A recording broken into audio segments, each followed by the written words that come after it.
Welcome back to the latest episode of the CGA Tour podcast. As always, here I'm your host, Calvin Glen Alexander, and recapping tonight's game with Alexi Bollwerk post game here.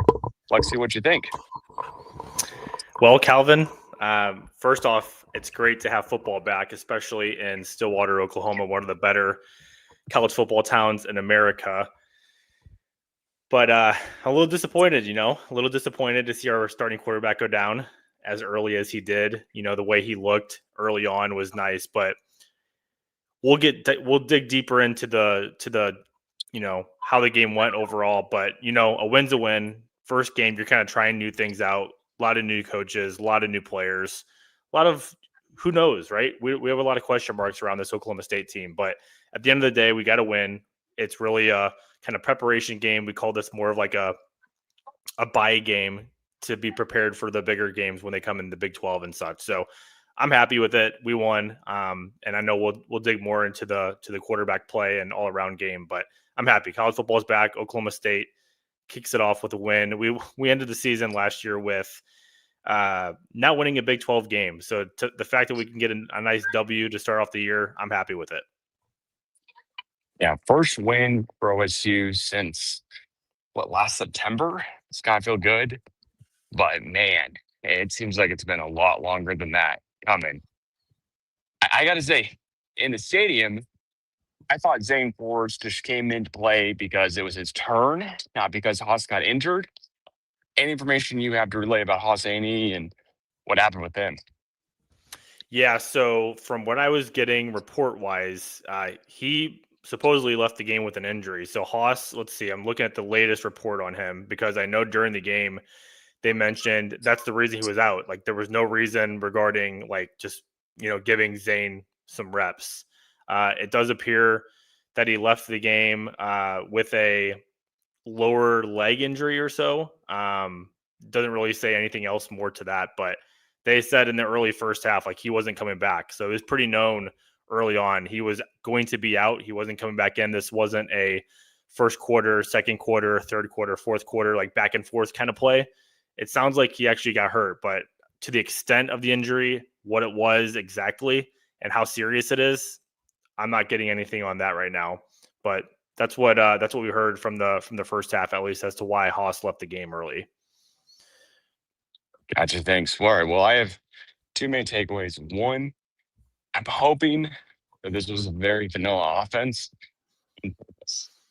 There's going to be a lot more against Oregon. The offensive line can play a lot differently. There were some guys who were backups who played a lot more, etc. Of course, this is as I'm walking to my car, so like I don't have game footage to watch necessarily yet. But that's my first hope. It's vanilla offense is on purpose. And then I second hope is that Hauss was out kind of for injury prevention. Because man, he looks like he's got some wheels, as we Yes. heard. And Zane looks good, but not like the elite pinpoint accuracy quarterback one would guess or hope to have, right? Yeah. No, I mean, if you look at just the way these two quarterbacks played tonight, the style of play 100% goes to Hauss. I mean, the way he could run, and like you said, he's got wheels, man. Like he burst to speed and had some nice running plays. And I know it was very, very early in the game. This is also not a good team we played. You got to take it for what it is. But I think it was a very positive thing to see what we saw out of Hauss tonight. I mean, the guy is something that we've been missing. Like last year to 2 years ago, we had Alan Bowman, pocket passer, not going to scramble much. But what you saw tonight, it just felt really refreshing to have this type of quarterback. And that's the way college football is. Like you need a guy who can get out there and run if he's not like a super elite thrower. So, yeah, I thought that was a very big positive tonight, what we saw from like the dual threat that Hauss can give us. Compared to Zane, yeah, I just wasn't very impressed with Zane. I mean, I think he gave what he had, but at the end of the day, you got to make throws against this kind of team, and the offense just didn't seem to click once he took over the ball game and on the offensive side. Yeah, the other hope I have is that it was not going to be Zane's time to take over as early as he did. There's part of the game plan, which is not having Zane in as early. mean, it seems like he kind of got riled up from getting hit and almost tackled close to the end zone to go in for a first down run, which was great, of course. Like, we all love to see it. But the mobility Zane showed in the spring game and kind of the hard to tell what exactly is going on with the spring game and anybody getting within 5 feet of him was a tackle seemed odd. And honestly, a lot of that was relayed tonight of like, hey, we're really unsure. Sam Jackson the fifth looked electric in the spring game kind of deal, but hard to tell exactly what that matters necessarily, right? And it looked insanely good. Like, well, it did in the spring game, but then tonight returning kicks, like he returned some kickoffs. First one got back to the 30. After that, kind of left us with a lot more to be desired. Gavin Freeman looked good returning punts as good as he can, though. I mean, he looked like he was getting met. The hardest thing to believe here, though, is that there's got to be a huge talent gap between the offensive lines and the defensive line for UT Martin. I just can't think that our offensive line is not full of a bunch of guys who have stars next to their names and are highly touted high school guys coming in, or at least transfers. And it seems like UT Martin was, I mean, able to get to our running backs, which is part of the reason why I'm really, really hoping that this is much more of a crap. You know, there's some stuff going on with the play styles, the plays and everything like that. We are getting a couple comments here, though, and I know you just covered it a second ago with what happened to Hauss. Lower body extremity, best way to say it. Like, everything we see on social media is all we can see. Yeah. In the game at the stadium, it looks like he did like limp off the field and was kind of, left leg injury. But that's the best we got right now. I mean, there's nothing else, right? Yeah, I mean, like I said, the latest report I'm getting here is lower leg injury, very vague. So there's really not much out there with it. It just says lower leg injury. We don't really know to the extent of how serious and whatnot. But honestly, yeah, and another comment came in about the play calling. Honestly, in the first quarter, when we scored those 2 touchdowns, I thought the play calling was great. And then we saw like that 3 and out. When we had that first 3 and out, it was pretty questionable. The 3 kind of deep passes that he had, I was a little like off about those. It just kind of seemed like previous OSU offenses where they look so good for 1 or 2 drives, and then the next drive you just see completely opposite of what they were doing. So honestly, I will say the first 2 drives were awesome. Like, I think the play calling was good. The passing style was good. Being able to get out there and run with Hauss was awesome too. So yeah, as the game went along, it got a little questionable, but maybe you kind of point to the finger to, well, Hauss left the game early, and maybe things are different. Maybe OSU does put up more points if he's out there for the majority of the game rather than 4. So yeah, I think there's a lot of question marks still. We'll see as the season goes along, and hopefully it's not a serious injury. Yeah, I'm really hoping that this is kind of the deal here. What Okielite's saying is that there was not necessarily a plan at all for Zane to run. It was, hey, pass the ball deep down the field. The one thing I'd say is that Terrell Davis, dude, keep running. Like, what are we doing? There's several times where, and I'm not sure how much shows on TV versus how much shows in person here, so forgive me if I'm telling something you already really know. But he's hand fighting with guys instead of just running straight down the field. And it seems like a couple of times, if he had just kept going, he would have had the ball. Like, he would have had 2 different times specifically. If he had just kept running, we would have been good. It's a really tough look. Week 1, UT Martin. We didn't cover this. We didn't cover the spread. We had our quarterback get injured. That sucks. Like, I get it, but man, I'm kind of pissed, honestly. Like, this just ended really poorly in my mind. I really wish this game had gone a lot better, given us a lot more momentum heading to Oregon. I mean, fingers crossed, we've been scoring in the 40s and we in the 30s. So that's where I'm coming from this. What would hoped for it to go. And I mean, I get it. Like, you can always be frustrated when your team doesn't look as great against a team like UT Martin, but I still think there is, some positives to go with this, as like some of these commenters are saying, some of these listeners here, you don't want to show everything, in the first game, and then you go play Oregon next week and they know what's coming. So maybe the OC got a little vanilla there, like they're saying, and didn't want to show everything. You want to be smart. You don't want to show everything in the first game against one of the FCS opponents. That's a big thing. So, yeah, you would have liked to see them look a little bit better offensively and maybe do something better defensively. But this is, another thing to remember here is these are a lot of new guys playing together, man. So that's the way I'm trying to look at it. I'm trying to have somewhat of a positive mindset here. Just going off of last year, all the guys that we lost last year and what we brought in this year, just a bunch of transfer guys. We got the guy from UCO, Terrell Davis, as you just mentioned, new quarterback, a lot of new offensive line, defensive guys. So there's a lot of new guys here that I think they're all going to try to mesh together as quick as they can. But it's just the nature of it. Sometimes it takes a little bit longer than usual. And, even if it's the first game against a weaker opponent, it doesn't always happen. So I'm holding a little bit of optimism. Season can't be as worse as last year, right? We can't go 0-9 again in Big 12 play. I sure hope not. One would hope and think, was there anything that you were seeing like on TV where you go, man, I want to know more about that in the stadium? Because there's a couple things that I want to ask you and the vice versa here of I wish I'd been able to see this a little bit better on TV or know more info. So is there anything you were going, hey, wish I'd been there in person for this one? And any questions about? You mean like from the game standpoint, like actually Yeah. plays and stuff? Yeah. I mean, the one that stood out to me probably, I'm trying to think of the key thing. I still feel like, and I feel like I say this a lot with Oklahoma State defenses, I still feel like we're giving up a lot of big plays, especially on third down. We seem to always have that problem over the years is when we have a third and long with a team and we always allow that first down, we can never get that stop. Like I saw multiple times tonight, 3rd and 8, 3rd and 7.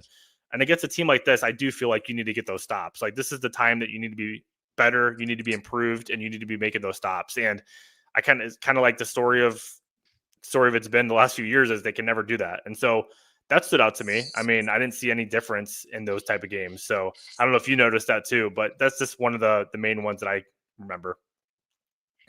Yeah, I agree with Alan here though.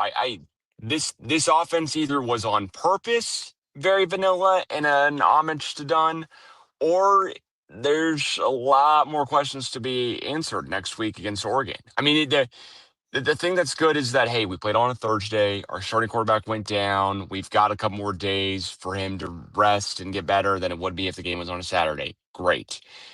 Precautionary, probably, if you're going to hold out the starting quarterback against an FCS opponent coming back.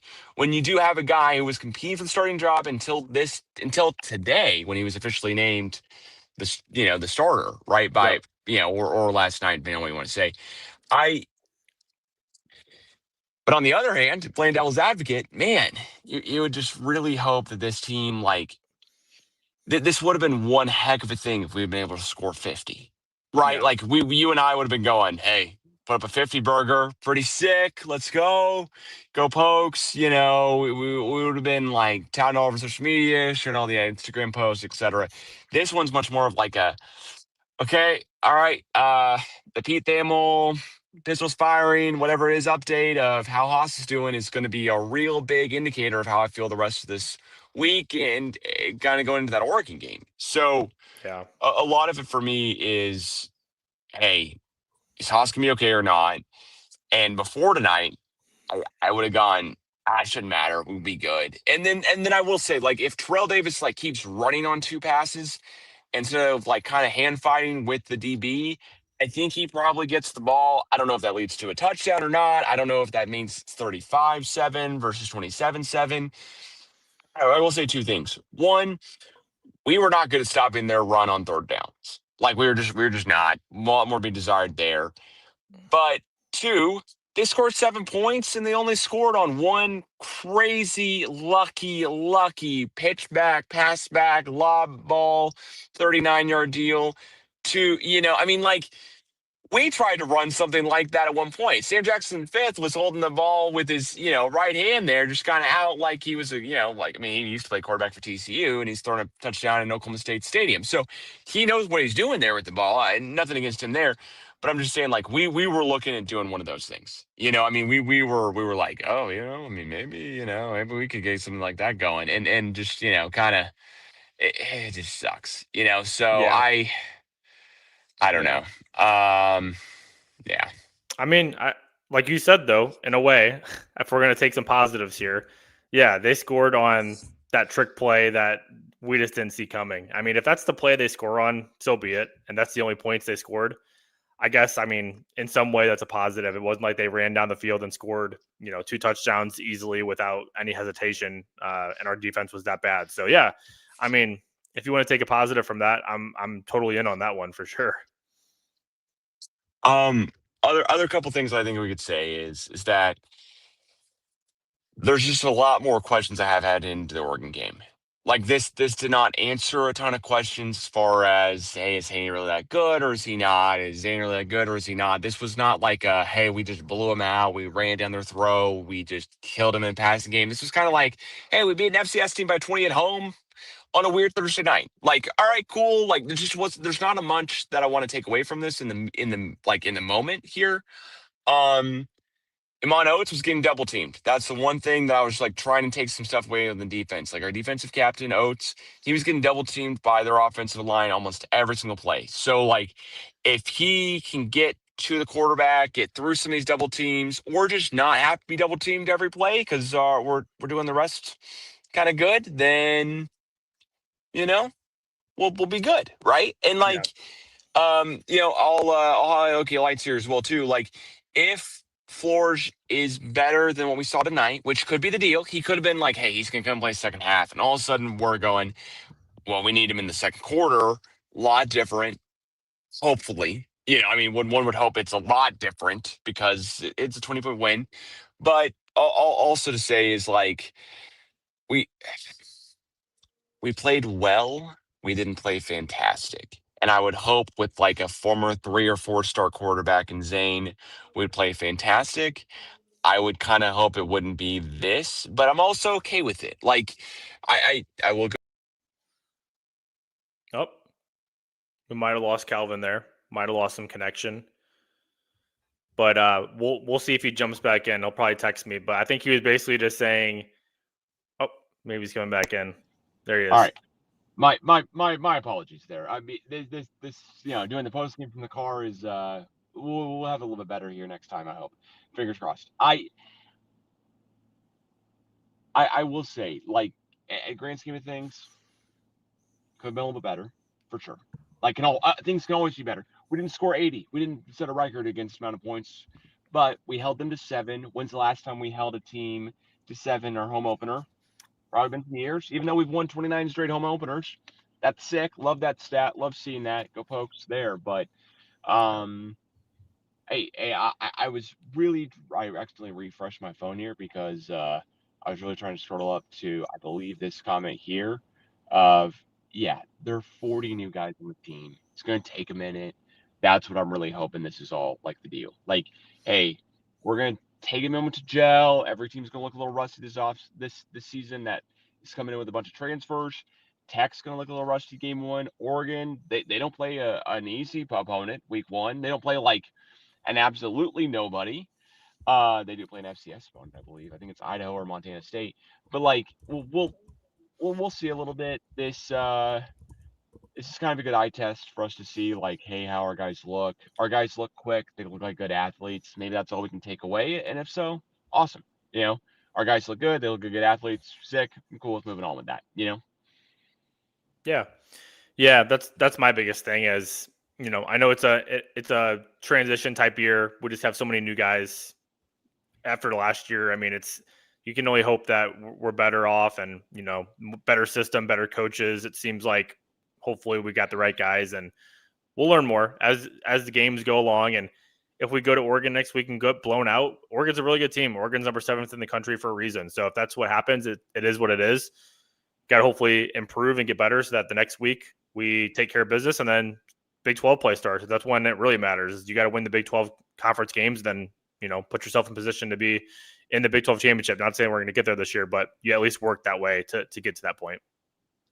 Yeah, there are a couple things I saw. I saw that McLean Baxley, who's been on the pod before, he said we've got 30 guys who this is their last year of eligibility. So one, we're not that young of a team, Yeah. But also, we have very young quarterbacks. We have a lot of running backs. There's 5 guys that all have "or" next to their names. We don't know what's going on there. Our quarterbacks even had "or" next to their next to their names until tonight, right? The couple things. Hey, Rodney Fields. Hopefully he's fine.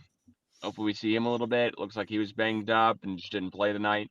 Also, the UCLA transfer also didn't suit up. That he's a DB. Would love to see him out there. Power forward transfer. Would love to see those guys out there a little bit, especially if they are going to play at some point. Would have loved to see them tonight a little bit, even if it's for just a series or two.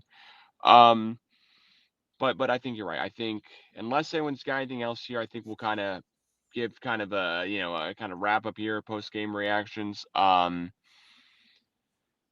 live to you from Stillwater, from from an Oklahoma State grad, a previous Oklahoma State employee, with Alexi here, who previous Oklahoma State kicker, for a summer, which of course is always a great thing to shout out. I mean, you've been around the program more than a lot of people have. So what are your final thoughts here as we kind of wrap up this one up here? What do you take away from tonight? Yeah. Biggest takeaway, let's be patient. That's my biggest thing is let's be patient. Let's hope for improvement from last year, but know with all the new guys, it's going to take a little bit of time to gel together. And I think this team could be better. I think this team, I really do. I really think we're going to be better than people are expecting us to be in the Big 12. I really do. If we can just work each week, and that's what it is. Each week, you got to progress to be better and better. And if we can get together and be better each week, we'll be good. We'll be fine. We'll be fine in the Big 12. I really do. So I'm looking forward to a fun season. It's good to have college football back. I've missed it. Excited for Saturday. There's a lot of big matchups. We'll talk about that another time. But yeah, I'm pumped. College football is back, and more football in Stillwater to come. More football in Stillwater for sure. I am really excited about the fact that Hauss has wheels. It is so exciting to see. Not Alan Bowman under center. Not that Alan Bowman was like a horrible quarterback. He just wasn't great. He had no mobility. Like, he made us very one-dimensional. If the run game stopped, it was one-dimensional. That was it last year. Looks like we've got at least a couple more dimensions this year so far. Hard to take a ton away when Hauss Hejny goes out, starting quarterback in the first quarter with a lower leg injury. But if I'm trying to look on a bunch of positives and outcomes here that are a bunch of, kind of bright lights, takeaways, be a couple of things. One, offense looks super vanilla. Hopefully that's on purpose. We're not trying to give Oregon a bunch of stuff that they can watch, especially if then they can watch it. I mean, you got to think Dan Lanning's sitting there in Eugene, Oregon, watching our game, right? Like, live as it's going, because he doesn't need to do anything else because they don't play until Saturday. So Yep. he's, able to, of course, those guys watch game film no matter what. But I'm just saying, like, all eyes from the Oregon faithful are probably on us tonight. Really glad that we kind of, one, pulled it out. Fingers crossed it was vanilla on purpose. Two, Haas looked great. We have a quarterback who's mobile, who can run like the wind. I mean, he looped around and still beat that defensive end, who is a college football athlete, who is in elite condition to be on a team, and he still beat him to the end zone. So he's got to get away from the cop speed. But I'd say Haney needs a level above that. He's just got straight speed. I think Zane's kind of got to get away from the cop speed, kind of scooting, boot and scoot. I think Haney is really got some speed. That was rumored to be true. And I think at the end of the day, it just really is. Other positive here, just shout out Wendell Gregory, 3 sacks in the first half. Defensive pass rush really got home to the guys.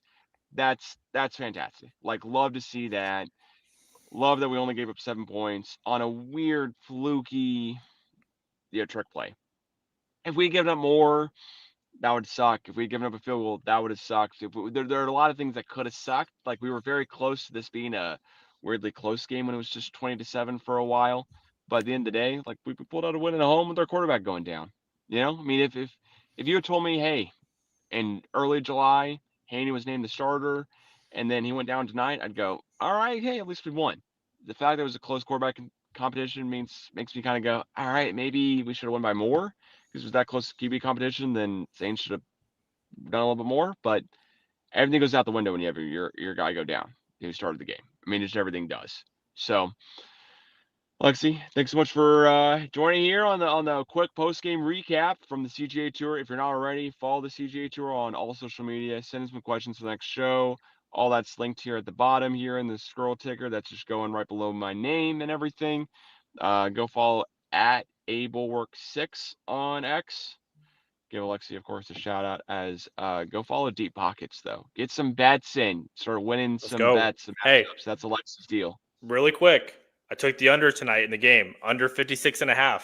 So we cashed on the under. That's the only pick I took tonight. I was like, I don't like the offense tonight. I think it's going to be pretty mellow. I was correct on that. I was a little worried at first, 14-7 in the first quarter, but it ended up slowing down. No points really the rest of the game. We hit the under. Good start to the season, but we'll talk about more picks as the season goes along. Yeah, we'll get you back on here to make some official picks before the matchups here a little bit better, so people can kind of tune in, get that heads up here. We might have a pick of the day from Alexi officially coming on game days, Saturday mornings when you wake up here. So follow at the CGA Tour, get all those picks. Alexi in the green today, in the black. Love to see it, of course, even if it is the Oklahoma State UT Martin under. I'd rather say over always, but Mike Gundy home openers. Let's bet the under, and that was the right pull. So, Thanks so much for everyone tuning in, listening, watching, viewing. Please subscribe here, follow at the CGA Tour, and catch you guys again soon. Peace. Later.